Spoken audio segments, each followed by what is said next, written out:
Hello बच्चों, Radhe Radhe, Jai Shri Krishna. Welcome back to Dhyanam classes. आप लोग कैसे हैं? आशा करता हूँ आप लोग अच्छे होंगे और आप लोग अच्छे से पढ़ाई कर रहे होंगे। तो चलिए, आज मैं आज मैं क्रैश कोर्स का तीसरा लेक्चर लेने जा रहा हूँ। मैंने 2 लेक्चर लिया था जिसमें मैंने आप लोगों को बायोकेमिस्ट्री का पहला चैप्टर बायोमोलिकुल्स पढ़ाया था। और जिन बच्चों ने मेरा वो दोनों लेक्चर नहीं देखा है, कृपया करके हमारे यूट्यूब चैनल पर जाकर उन लेक्चर को देखें ताकि आपको ये लेक्चर अच्छे से समझ में आए। तो चलिए, मैं शुरुआत करने जा रहा हूँ आज का क्लास। मेरा नाम है रविरंजन और आप देख रहे हैं ध्यानम क्लासेस। तो चलिए, मैंने पिछले क्लास में आप लोगों को कार्बोहाइड्रेट्स के बारे में समझाया था, कार्बोहाइड्रेट्स के बारे में चर्चा किया था। मैंने कार्बोहाइड्रेट्स के ऑल डेफिनेशन को भी बताया था, मैंने कार्बोहाइड्रेट्स के न्यू डेफिनेशन को भी समझाया था। मैंने ये भी समझाया था कि न्यू डेफिनेशन के अनुसार से कार्बोहाइड्रेट्स क्या होते हैं। मैंने ये बताया था कि ऑप्टिकली एक्टिव कंपाउंड क्या है। मैंने ये बताया था कि मतलब जो है पॉलीहाइड्रोक्सी एल्डिहाइड क्या होता है, पॉलीहाइड्रोक्सी कीटोन क्या होता है। मैंने ये सारा चीज़ समझाया था। ठीक है, तो चलिए आज मैं आप लोगों को एक कार्बोहाइड्रेट को पहचान करने का एक सबसे आसान और सबसे सिंपल तरीका बताता हूँ कि दुनिया में वे सभी कंपाउंड कार्बोहाइड्रेट्स होंगे जहाँ पर एल्डिहाइड ग्रुप या कीटोन ग्रुप बहुत सारे OH ग्रुप के साथ जुड़े हो जाएंगे। अगर ऐसा कंपाउंड आपको नजर आता है तो आप इस बात की श्योरिटी रखना दिमाग में कि ये कंपाउंड कुछ नहीं, ये कंपाउंड कार्बोहाइड्रेट्स है। क्लियर हो रहा है? जहां भी एल्डिहाइड ग्रुप या कीटोन ग्रुप आपको देखने को मिल गया और वो OH बहुत सारे OH ग्रुप के साथ जुड़े हुए हैं तो वो कार्बोहाइड्रेट्स हैं। ये श्योरिटी दिमाग में रखना, वो कार्बोहाइड्रेट्स हैं। तो पहचान करने का तरीका मैंने बता दिया। चलिए अगला टॉपिक की तरफ बढ़ता हूं जिसका नाम है क्लासिफिकेशन ऑफ कार्बोहाइड्रेट्स। कार्बोहाइड्रेट्स का वर्गीकरण। आप पूछोगे सर ये वर्गीकरण क्या होता है, क्लासिफिकेशन क्या होता है? क्लासिफिकेशन तरीका होता है कि ताकि हम जितने भी दुनिया में कार्बोहाइड्रेट्स हैं उसको अरेंज कर सके। अब अरेंज क्यों करना? क्योंकि वो उसको याद अच्छे से रखा जा सकता है, उसको अच्छे से मतलब जो है पढ़ा जा सकता है, इसलिए मतलब जो उसको अरेंज करना पड़ता है। जैसे एग्जांपल, जैसे क्लास में बहुत सारे बच्चे होते हैं, उसको अरेंज करके बैठाना होता है, उसकी सीटिंग अरेंजमेंट जो है क्लासिफाइड की जाती है। जैसे लड़का एक तरफ बैठेगा, लड़की एक तरफ बैठेगी, ये अरेंजमेंट का पहला तरीका हो गया। या नहीं तो हम ऐसे भी सीटिंग अरेंजमेंट कर देंगे कि जो कम हाइट के लड़के हैं वो या कम हाइट के स्टूडेंट हैं वो आगे बैठेंगे, जो अधिक हाइट के हैं वो पीछे बैठेंगे। ये भी अरेंजमेंट करने का दूसरा तरीका है, ये भी क्लासिफाइड करने का दूसरा तरीका है। या तीसरा हम बोल सकते हैं जो कमज़ोर बच्चे हैं वो आगे आके बैठे और जो मतलब जो अच्छे समझदार बच्चे हैं वो पीछे जाकर बैठे। तो वर्गीकरण करने के हजारों तरीके हो सकते हैं, वो डिपेंड करता है सामने वाला पे किस आधार पे वो जो है वर्गीकरण करने जा रहा है, किस आधार पे उसका मतलब जो क्लासिफिकेशन कर रहा है। तो चलिए कार्बोहाइड्रेट्स का हम लोग भी वर्गीकरण करने जा रहे हैं। कार्बोहाइड्रेट्स के वर्गीकरण के अनेक तरीके हैं, उनमें सबसे पहला तरीका पढ़ने जा रहे हैं classification of carbohydrate on the basis of hydrolysis. जल अपघटन के आधार पर कार्बोहाइड्रेट्स का वर्गीकरण। आप बोलोगे सर ये जल अपघटन के आधार पर वर्गीकरण का क्या मतलब है? तो मैंने आपको डेफिनेशन में, पिछले लेक्चर के डेफिनेशन में ये बताया था कि कार्बोहाइड्रेट्स क्या होते हैं, जल में घुलकर छोटे छोटे अणुओं में टूट जाते हैं। याद है कि नहीं है? भूल गए हो क्या आप लोग? बहुत मारूंगा आके। आप लोग बार बार रिवीजन करते रहें, बार बार मतलब जो है नोट्स को देखते रहें, तब जाके आपके दिमाग में सारी बातें जो है हमेशा के लिए याद हो जाएगी। तो चलिए कोई बात नहीं है, आप एक बार जाके रिवीजन कर लेंगे हमारा मतलब जो पिछला लेक्चर को। तो क्या होता है कि जब कार्बोहाइड्रेट्स को हम जल में डालते हैं तो कार्बोहाइड्रेट्स जो है छोटे छोटे अणुओं में टूट जाते हैं, उसी को कहते हैं जल अपघटन। जल अपघटन का इंग्लिश होता है हाइड्रोलाइसिस होता है। क्लियर हो रहा है? तो हाइड्रोलाइसिस के आधार पर जो है कार्बोहाइड्रेट्स को 3 वर्गों में रखा गया। बोलोगे सर ये 3 वर्ग में क्या क्या कौन कौन सा वर्ग है? तो चलिए हम 3 वर्ग में बांटते हैं कार्बोहाइड्रेट्स को जल अपघटन के आधार पर। किसके आधार पर? जल अपघटन के आधार पर कार्बोहाइड्रेट्स को 3 वर्गों में बांटा गया है। पहला जो है उसको कहते हैं मोनोसैकेराइड्स, मोनोसैकेराइड्स कहा जाता है। दूसरा, इसका हिंदी भी बुआ मोनोसैकेराइड्स होता है। आप बोलोगे सर इसका हिंदी क्या होता है? वो इसका हिंदी भी मोनोसैकेराइड्स ही होता है। ठीक है, इंग्लिश में भी मोनोसैकेराइड्स और हिंदी में मोनोसैकेराइड्स। दूसरा जो इसको वर्ग में बांटा गया है वो है हमारा ओलिगोसैकेराइड्स। ओलिगोसैकेराइड्स कहा जाता है। और तीसरा, इसको हिंदी में भी ओलिगोसैकेराइड्स ही कहेंगे और इंग्लिश में भी कहेंगे। इसी प्रकार से तीसरा जो वर्ग है वो है पॉलीसैकेराइड्स। पॉलीसैकेराइड्स होता है। क्लियर हो रहा है? अब बोलेगा सर यहां पर तो सैकेराइड सैकेराइड सैकेराइड, ये तीनों में सैकेराइड टर्म आ गया है, सैकेराइड्स का मतलब क्या होता है? तो मैं समझाता हूं सैकेराइड्स का मतलब क्या होता है। सैकेराइड्स का मतलब शुगर होता है। सैकेराइड्स का अर्थ शुगर है। अब शुगर का मतलब शर्करा, जो मीठा प्रकृति का होता है उसी को तो हम लोग शुगर कहते हैं। शुगर किसे कहते हैं हम लोग? जो खाने में मीठा लगता है उसी को शुगर कहते हैं। तो इनको कार्बोहाइड्रेट्स का सैकेराइड्स नाम दिया गया था। अब बोलोगे सर ये सैकेराइड्स क्यों नाम दिया गया था? मैं समझा रहा हूं। सैकेराइड्स का मतलब क्या हो गया है बुआ? सैकेराइड्स का मतलब होता है शुगर। शुगर का हिंदी होता है शर्करा। क्या होता है? शर्करा।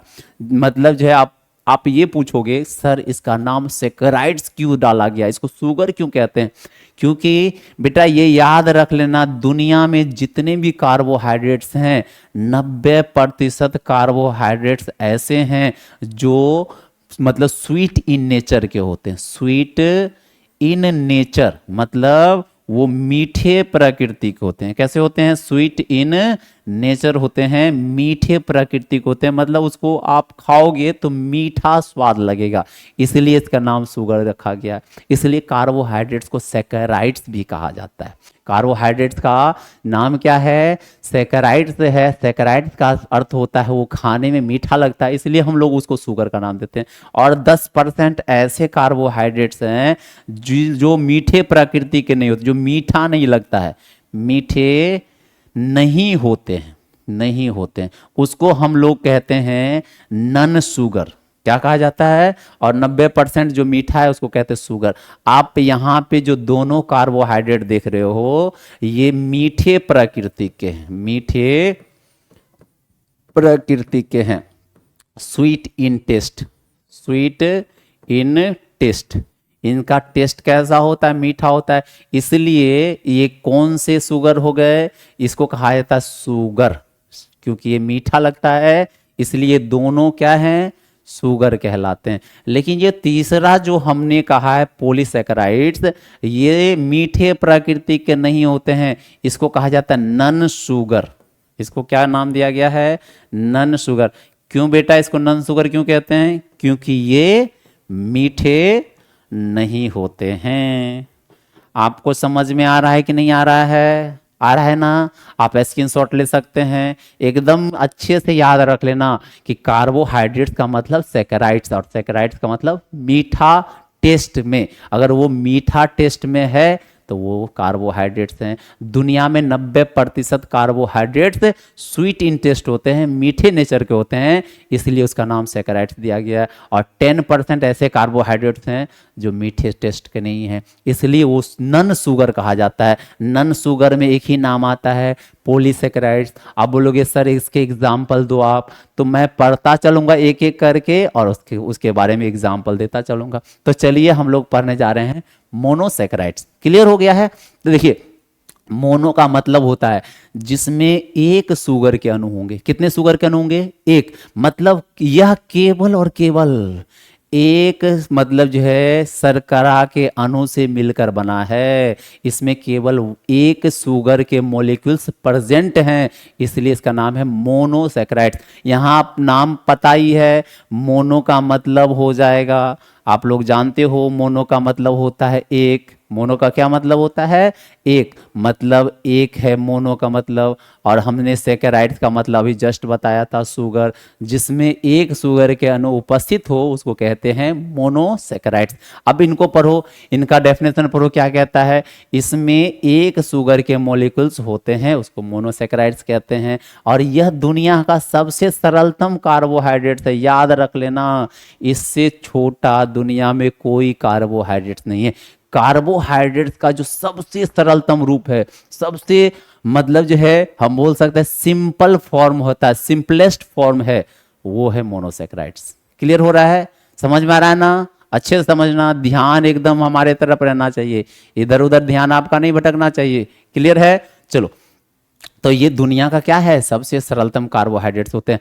क्या आपको पता है कि इसमें मात्र ये 3 कार्बन से लेकर 7 कार्बन के बीच में होता है। जब ये जितना भी कार्बोहाइड्रेट्स हैं जो मोनोसेक्राइड्स हैं, उसमें आप कार्बन की संख्या देखोगे, इसमें कार्बन एटम का जब आप एनालिसिस करोगे, उसका अध्ययन करोगे, तो पता चलेगा उसमें सबसे कम 3 है और सबसे अधिक 7 है। मतलब इसमें जो कार्बन एटम प्रेजेंट होते हैं वो कार्बन एटम 3 से 7 के बीच में होते हैं। एकदम याद रखना, अगर जो कार्बोहाइड्रेट्स में 7 से ज्यादा अगर कार्बन है वो मोनोसेक्राइड्स नहीं है, और 3 से छोटा दुनिया में कोई कार्बोहाइड्रेट नहीं हो सकता है। अगर 3 कार्बन एटम से छोटा दुनिया में कोई कार्बोहाइड्रेट्स नहीं होते हैं। कार्बोहाइड्रेट्स का निर्माण 3 या 3 से अधिक कार्बन मॉलिक्यूल से होता है, उससे 3 से छोटा नहीं हो सकता। अगर 3 से बड़ा है और 7 से छोटा है, कार्बोहाइड्रेट्स हैं। चलिए इसके एग्जाम्पल देखते हैं, आपको सब समझ में आ जाएगा। और एक और इंपॉर्टेंट बात हमने क्या बताया था, सारे कार्बोहाइड्रेट जल में टूटकर छोटे छोटे अणुओं में टूट जाते हैं, लेकिन ये सबसे छोटा है, तो इससे ज्यादा क्या ये टूटेगा, इससे ज्यादा ये टूट ही नहीं सकता है। इससे ज्यादा ये जल में मतलब जो है ये घुलेगा, ये तो सोलेबल तो है, लेकिन इससे ज्यादा ये टूटेगा नहीं। ये सबसे छोटा रूप है, इससे ज्यादा इसको तोड़ा नहीं जा सकता, इसलिए जल में ये अपघटित नहीं होता है, इसका जल में हाइड्रोलाइसिस नहीं हो पाता है। क्लियर हो रहा है बात? आप जरा इसका एक बार स्क्रीनशॉट ले लेंगे, फिर मैं आगे बढ़ूंगा। ठीक है, आप लोग नोट्स बना रहे हैं कि नहीं बना रहे हैं? आप लोग सभी बच्चे मिलकर अच्छे से नोट्स बनाएंगे। ठीक है, आगे बढ़ता हूं मैं। अच्छा, इसके एग्जाम्पल है, इसके क्या क्या एग्जाम्पल है? हमने क्या बताया था, मोनोसेक्राइड्स में कार्बन एटम की संख्या कितनी होती है? 3 होती है, सबसे कम 3 और सबसे अधिक 6 होती है। तो पता है 3 कार्बन वाले जो कार्बोहाइड्रेट्स हैं, मोनोसेक्राइड्स हैं, उसमें सबसे बेस्ट एग्जाम्पल है ग्लिसरॉल्डिहाइड। ग्लिसरॉल्डिहाइड ऐसे कार्बोहाइड्रेट्स हैं जिसमें 3 कार्बन एटम होता है। जैसे बोलेगा सर आप फॉर्मूला बताओ इसका क्या होता है ग्लिसरॉल्डिहाइड का। देखो, सबसे हम बात क्या करते हैं, 3 कार्बन एटम। कितने कार्बन हैं? 3 कार्बन एटम है। वो 3 कार्बन एटम वाला जो कार्बोहाइड्रेट्स है, मोनोसेक्राइड्स है, उसके एग्जाम्पल्स हैं ग्लिसरॉल्डिहाइड। इसके क्या एग्जाम्पल्स हैं? इसके एग्जाम्पल्स हैं ग्लिसरॉल्डिहाइड्स। ये ग्लिसरॉल्डिहाइड्स है। इसमें नाम से ही क्लियर हो रहा है, हमने बताया था डिहाइड्स मतलब एल्डिहाइड ग्रुप है। क्या है, याद है कि नहीं है? भूल गए हो आप लोग? मात्र एक दिन में भूल गए हो, ये बहुत बहुत गलत बात है। आप लोग को बार बार रिवीजन करना है। यहाँ पे क्या नाम रखा है? यहाँ पे डिहाइड्स लिखा हुआ है। जरा देखो ना, आप देखो ना, दिमाग लगाओ ना। मुझे समझाने की जरूरत नहीं पड़नी चाहिए थी ये चीजों को, लेकिन आप लोग को समझाना पड़ता है। आप लोग बेवकूफ हो। तो चलो, मैं मजाक कर रहा हूँ, बेवकूफ आप लोग बहुत होशियार हो। ठीक है, चलो अब क्या है, ये डिहाइड का मतलब एल्डिहाइड है, और यहाँ पे कितने कार्बन है? 3 कार्बन है। तो जरा इनका मतलब जो है आप स्ट्रक्चर बना के बताओ। तो बोलोगे सर आप पहले यहाँ पे CHO ग्रुप लिख दो क्योंकि एल्डिहाइड है, और 3 कार्बन है तो 1 कार्बन ये हो गया, 2 कार्बन और जोड़ना है। अब बोलेगा सर नीचे में आप CH2OH डाल दो। लो डाल दिया। बोलेगा सर एक तरफ आप OH डाल दो, एक तरफ H डाल दो। जरा बताना बहुआ ये किसका डायग्राम है? ये ग्लिसरॉल्डिहाइड है। आपको नजर आ रहा है ये एल्डिहाइड है। ये क्या है? एल्डिहाइड है। और ये 3 कार्बन एटम है, तो इसका नाम क्या दिया गया है? ग्लिसरॉल्डिहाइड्स नाम दिया गया है। और ये सिंपलेस्ट, सबसे ये जो है सबसे सिंपलेस्ट फॉर्म ऑफ कार्बोहाइड्रेट है। एकदम याद रखना, simplest form of carbohydrate, simplest form of carbohydrate. मतलब दुनिया में इससे ज्यादा सरलतम कोई कार्बोहाइड्रेट्स हो ही नहीं सकता है। एक बार आप लोग स्क्रीनशॉट ले लेंगे, आप लोग को समझ में आ गया। चलिए मैं दूसरा एग्जाम्पल लेता हूं। दूसरा एग्जाम्पल में यहां लिखा हुआ है 4 कार्बन एटम वाला कार्बोहाइड्रेट्स। 4 कार्बन एटम वाला कौन से कार्बोहाइड्रेट्स हैं? इसके 2 एग्जाम्पल यहां दिए गए हैं। कौन कौन सा है? एरिथ्रोज है और थियोज है। क्या है? एरिथ्रोज है और थियोज है। एकदम अच्छे से समझ लेना, ये 4 कार्बन एटम वाला है, एरिथ्रोज और थियोज। आप भी मतलब जो है इसको याद रखना कि यहाँ 4 कार्बन है जिसका नाम एरिथ्रोज है और थियोज है। सिंपल सा बात। आप बोलोगे सर इसका डायग्राम बना के दिखाओ, एरिथ्रोज और थियोज का। एक नाम है एरिथ्रोज, एरिथ्रोज, और दूसरे का नाम है थियोज, सॉरी थ्रियोज। ठीक है। अब क्या है, ये भी 4 कार्बन एटम वाला है, 4 कार्बन है। ये भी 4 कार्बन एटम वाला, 4 कार्बन एटम से। ठीक ना। अब बोलेगा सर यहाँ पे एक बात याद रखना, ये इसके भी पास जो है एल्डिहाइड ग्रुप है, ये इसके पास क्या है? एल्डिहाइड ग्रुप है। तो यहाँ 4 कार्बन है, CHO, यहाँ भी CHO, एल्डिहाइड ग्रुप। ठीक है। अब क्या करना है, यहाँ पर एक कार्बन तो हो गया, 3 कार्बन और लाना है। 1 कार्बन, 2 कार्बन और 3 कार्बन। ये भी 1 कार्बन, 2 कार्बन, 3 कार्बन, तो 4 कार्बन। यहाँ यहाँ क्या करना है, यहाँ सिंपल सा बात करना है, यहाँ पे OH रखाना है एक में, मतलब सॉरी, यहाँ पे एक तरफ क्या करो आप लोग, यहाँ पर H डालो, OH डालो। नहीं नहीं ऐसे नहीं, एक ही तरफ ऐसे करो। सबसे पहला आप यहाँ पर CH2OH कर दो। ठीक है। यहाँ OH, यहाँ राइट साइड OH और इधर H डाल दो। ये आपका एरिथ्रोज है। ये क्या हो गया? एरिथ्रोज। यहाँ भी वही बात करना है, नीचे में CH2OH डालो और एक तरफ यहाँ OH डालो, एक तरफ H डालो, इधर एक तरफ H, इधर। कुछ नहीं है, बस ओरिएंटेशन में फर्क है, फॉर्मूला दोनों का सेम होगा। अच्छा बोलेगा सर इसका फॉर्मूला क्या होना चाहिए? तो यहाँ काउंट कर लो, C4 हो गया और हाइड्रोजन की संख्या 8 होगी और ऑक्सीजन भी 6 मतलब 4 होंगे। क्यों? क्योंकि मैंने बताया था कार्बन में, कार्बन एटम और ऑक्सीजन एटम कार्बोहाइड्रेट में बराबर होते हैं। मैंने ये भी बताया था हाइड्रोजन एटम उसका डबल होता है। तो क्या फॉर्मूला हो गया? C4H8O4। क्लियर हो रहा है? आप स्क्रीनशॉट ले सकते हो। एक एरिथ्रोज है, दूसरा थियोज है। ये भी मोनोसेक्राइड्स हैं। अच्छा, मोनोसेक्राइड्स का तीसरा एग्जाम्पल जिसमें 5 कार्बन हो, 5 कार्बन वाला हम बात करते हैं।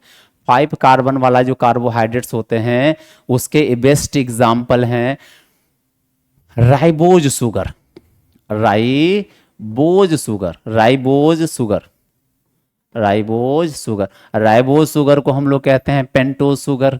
क्यों पेंटोज शुगर कहते हैं? पेंटोज शुगर का मतलब 5 कार्बन एटम वाला शुगर है। पेंटोज का मतलब क्या होता है? 5। पेंटोज का मतलब 5 है, याद रखना। ये पेंटोज क्यों नाम है? पेंट हम लोग जानते हैं ना, मतलब जो methane, ethane, propane, butane, pentane. Pentane मतलब क्या होता है? 5 कार्बन होता है, इसलिए नाम देगा पेंटोज शुगर। जब 5 कार्बन होगा पेंटोज शुगर। याद रखना आप, 6 कार्बन होगा, आप बताओ क्या कहेंगे उसको? Hexose sugar. सही बात, अच्छे आप मतलब जो अच्छे ट्रैक पे हो, इसी तरह से मेहनत करते रहो। अच्छा बताओ, 7 कार्बन वाला शुगर होगा तो हाँ हेप्टोज कहेंगे। फिर 8 का होगा तो उसको ऑक्टोज कहेंगे। इसी तरह से हम लोग नाम इसका लेते हुए चलेंगे। तो 5 कार्बन है पेंटोज, 6 कार्बन वाला होगा हेक्सोज, 7 होगा हेप्टोज, 8 होगा ऑक्टोज। इस तरह से हम लोग नाम लेते हैं। और पेंटोज शुगर में सबसे बेस्ट एग्जाम्पल क्या है? Ribose sugar. आप इसके फॉर्मूला लिख सकते हैं। ठीक हो गया। अच्छा हम बात करते हैं 6 कार्बन। अगर 6 कार्बन वाला हो गया, 6 कार्बन एटम, 6 कार्बन एटम वाला कार्बोहाइड्रेट्स को हम लोग क्या नाम देंगे? इसके हम 3 एग्जाम्पल लिखते हैं। एक एग्जाम्पल पहला है ग्लूकोज, ग्लूकोज। और दूसरा एग्जाम्पल हो गया इसका फ्रुक्टोज, फ्रुक्टोज। और तीसरा एग्जाम्पल हो गया गैलेक्टोज। ये तीनों का तीनों याद रखना, ये तीनों का तीनों 6 कार्बन वाले हैं। और 6 कार्बन वाले को हम लोग क्या कहते हैं? कौन सा शुगर? हाँ अच्छे से क्या बोलेंगे? क्या बोलेंगे? Hexose sugar. हाँ सही बात है, ये इसका नाम क्या हो गया? Hexose sugar. ये हेक्सोज शुगर हम लोग कहेंगे इसको। ऊपर वाले को पेंटोज बोले तो इसको हेक्सोज को लेंगे। और इसका फॉर्मूला क्या होता है? तीनों का 6 कार्बन है तो फॉर्मूला क्या हो जाएगा बेटा? एक बार बताना। C6, हाँ अच्छा है C6।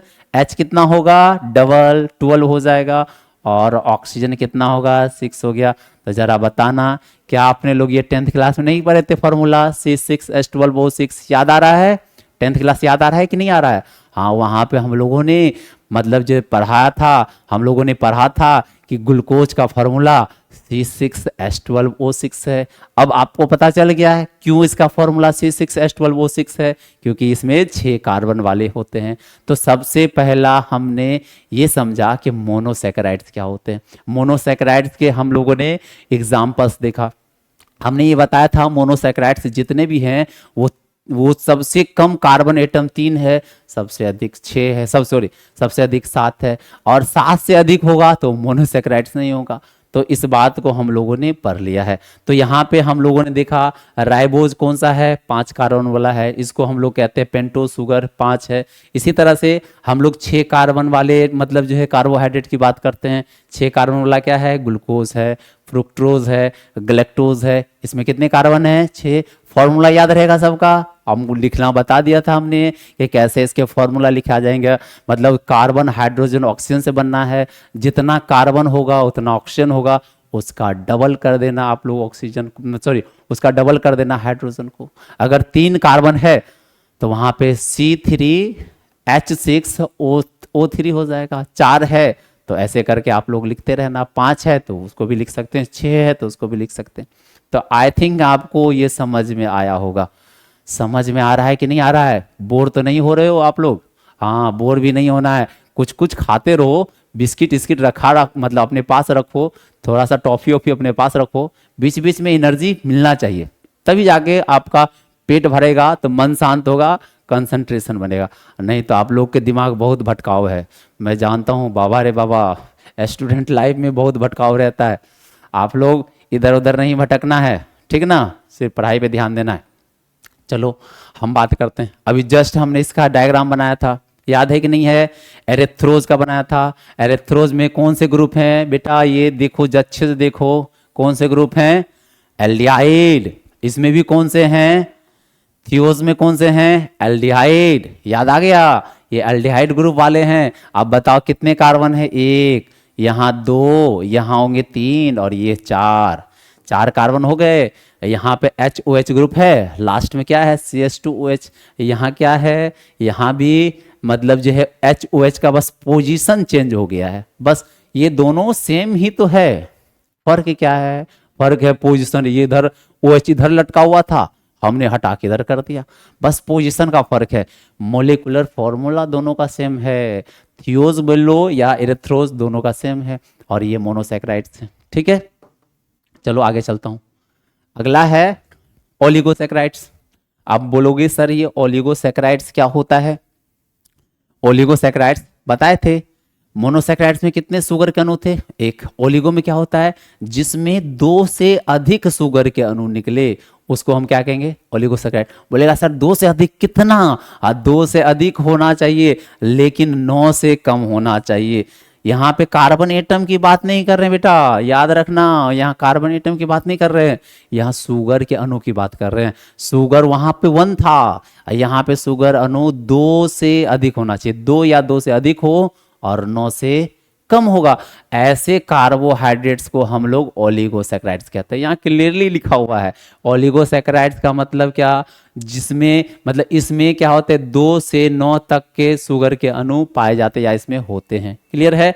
और यह जल में अपघटित हो जाएगा, क्योंकि वहां तो एक कार्ब मतलब उसमें वहां पे क्या था, एक शुगर के मॉलिक्यूल्स उपस्थित थे, इसलिए वो टूट नहीं सकता है। यहाँ क्या है, 1 से अधिक है वो टूट जाएगा। अगर 4 है तो 4 हिस्सों में टूटेगा, अगर 5 मतलब शुगर से बना है 5 हिस्सों में टूटेगा, अगर 2 शुगर के मतलब जो मॉलिक्यूल से बना है 2 हिस्सों में टूट जाएगा। तो ये क्या हो जाएगा, जल में अपघटित हो जाएगा। दिमाग में घुस रहा है बात? ठीक है, तो यहाँ क्या कहा जा रहा है, यह जल में अपघटित होकर मोनोसैकेराइड्स में टूट जाते हैं। किस में टूटेंगे, क्योंकि मोनोसैकेराइड सिंगल शुगर को मोनोसैकेराइड्स कहते हैं, तो ये किस में टूट जाएगा, अंतिम में मोनोसैकेराइड्स में टूट जाएगा। क्लियर हो रहा है बात को? और कितने इसमें शुगर के अणु हैं, याद रखना कितना है, बोलो तो जरा, 2 से अधिक कितना, 2 या 2 से अधिक कितना, ऊपर जाएंगे 9 तक, नीचे आएंगे 2 तक, जिसमें 2 से लेकर 9 तक के शुगर के मॉलिक्यूल्स टूटेंगे और उसको कहेंगे ओलिगोसैकेराइड्स। क्लियर है? कहाँ टूटेंगे? जल के अंदर हाइड्रोलाइसिस करा रहे हैं, जल अपघटन करा रहे हैं। तो आपको समझ में आ गया होगा। इसका पहला एग्जाम्पल हम लेते हैं सुक्रोज। क्या हो गया पहला एग्जाम्पल? सुक्रोज लेते हैं। आपको अच्छे से समझ में, एक बार आप इसका स्क्रीनशॉट ले लो, फिर मैं समझाता हूं, ठीक है? अच्छा, अब इसका एग्जाम्पल देखते हैं। सुक्रोज, क्या देख रहे हैं? Sucrose, sucrose, sucrose. पता है ये सुक्रोज का क्या फॉर्मूला होता है? यहां पे देखो, C12H22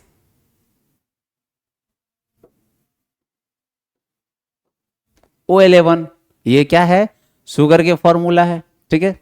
हम जानते हैं कि नहीं जानते शुगर का क्या फॉर्मूला होता है? तो ये भैया सुक्रोज है। अब देखो, सुक्रोज जो होते हैं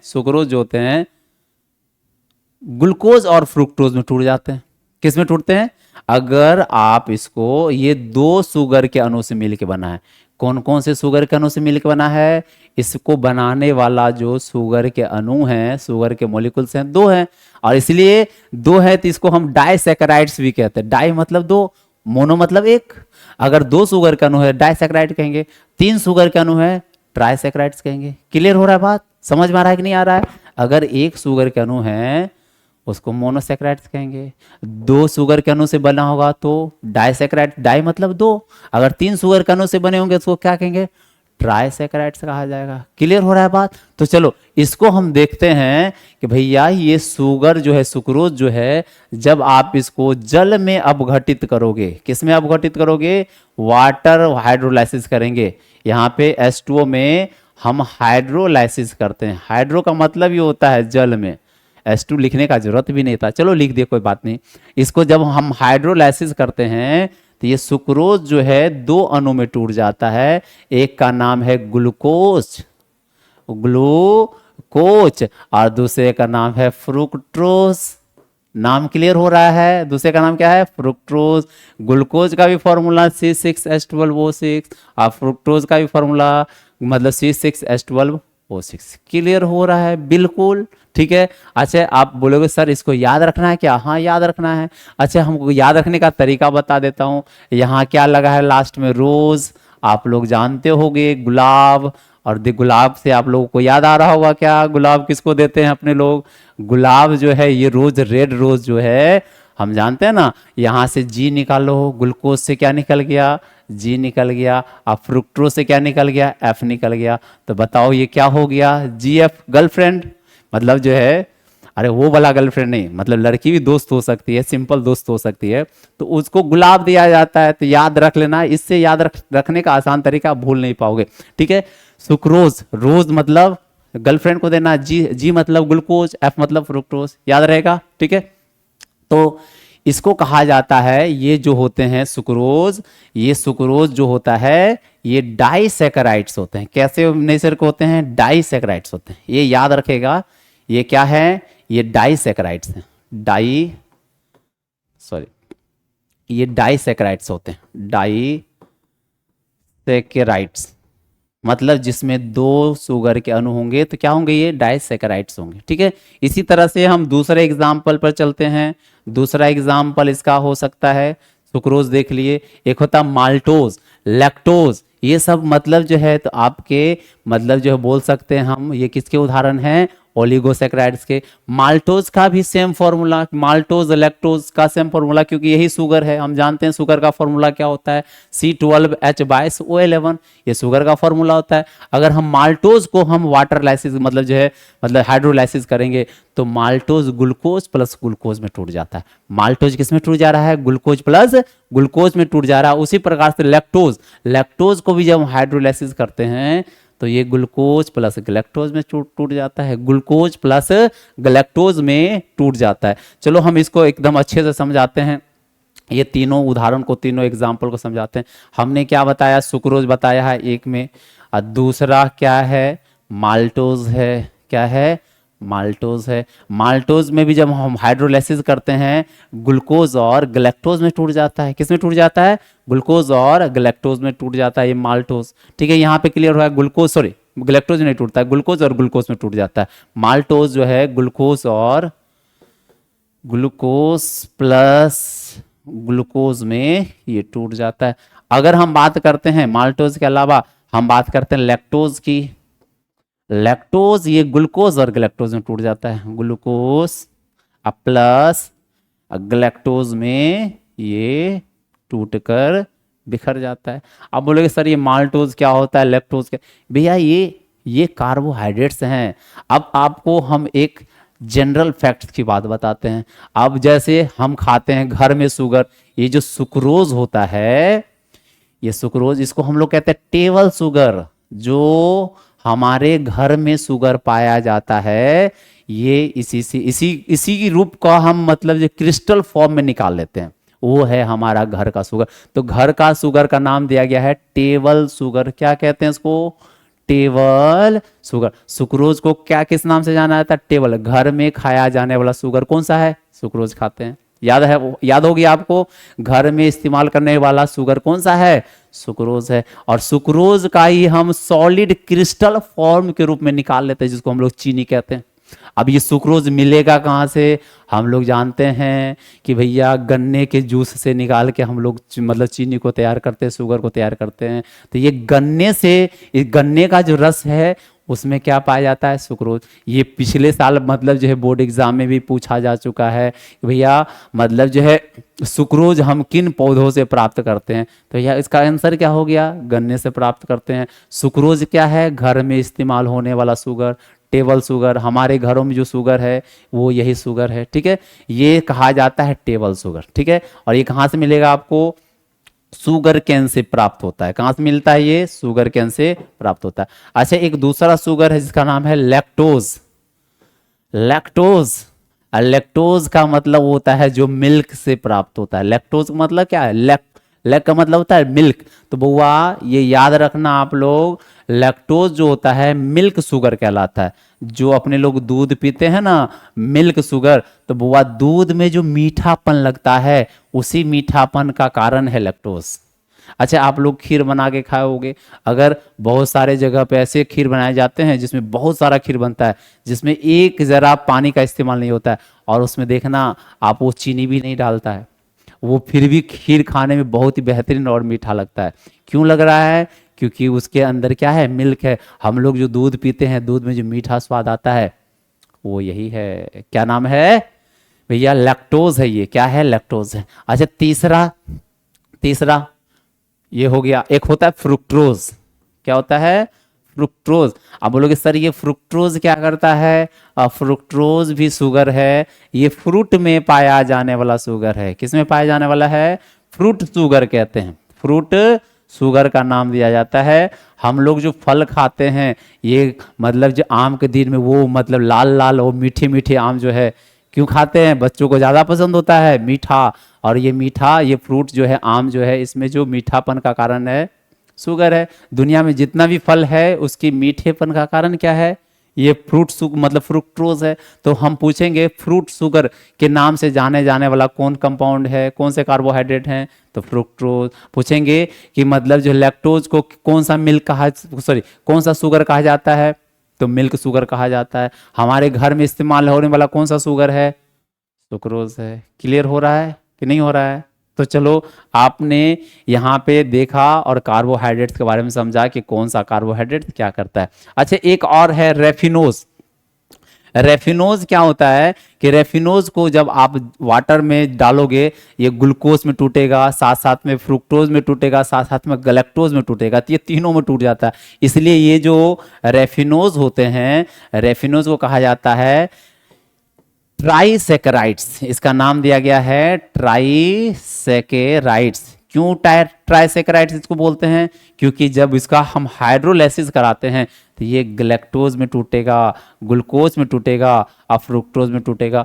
3 अणु में टूट गया है। ये हम बताए थे ना, जो 2 से अधिक अणुओं में टूट जाता है ओलिगोसेकेराइड्स होता है। और ये कौन सा ओलिगोसेकेराइड्स है?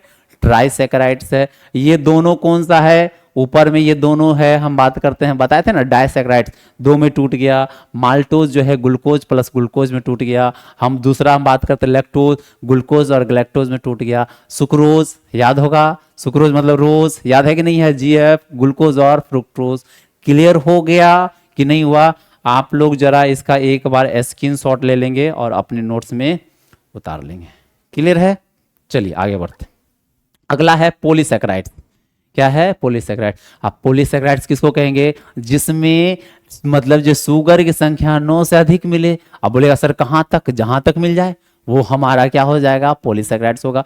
अगर हम पॉलीसैकेराइड्स को जल में डालते हैं, वाटर में डालते हैं, हाइड्रोलाइसिस कराते हैं, तो इसमें कितने शुगर के अणु बनते हैं बेटा? 9 से अधिक मिलते हैं। 9 से कम मिलेगा तो ओलिगो, और 2 से कम मिले, एक मिल जाएगा तो मोनो। याद रखेगा बात, ठीक है। पॉलीसैकेराइड्स मतलब क्या? जिसमें 9 से अधिक शुगर के अणु होते हैं, पॉलीसैकेराइड्स कहलाते हैं। जैसे स्टार्च, जैसे सेल्यूलोज, जैसे ग्लाइकोजीन, जैसे एमाइलेज, जैसे काइटिन, ये सब ऐसे कार्बोहाइड्रेट्स हैं जो मतलब पॉलीसैकेराइड्स होते हैं। अगर आप इसको जल में डाल के तोड़ोगे तो ये जो है छोटे छोटे कई सारे 9 से अधिक अणुओं में टूट जाएंगे, बहुत सारे संख्या में टूट जाते हैं। इसमें बहुत सारे मोनोसैकेराइड्स प्राप्त होते हैं, ठीक है, 9 से अधिक प्राप्त होते हैं, ठीक है ना।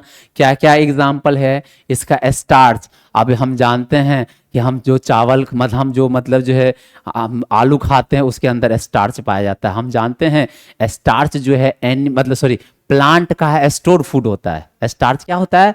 अब हम जानते हैं ना, पेड़ पौधा मतलब जो है प्रकाश संश्लेषण करके भोजन बनाता है। पता है भोजन किस रूप में वो जमा करके रखता है?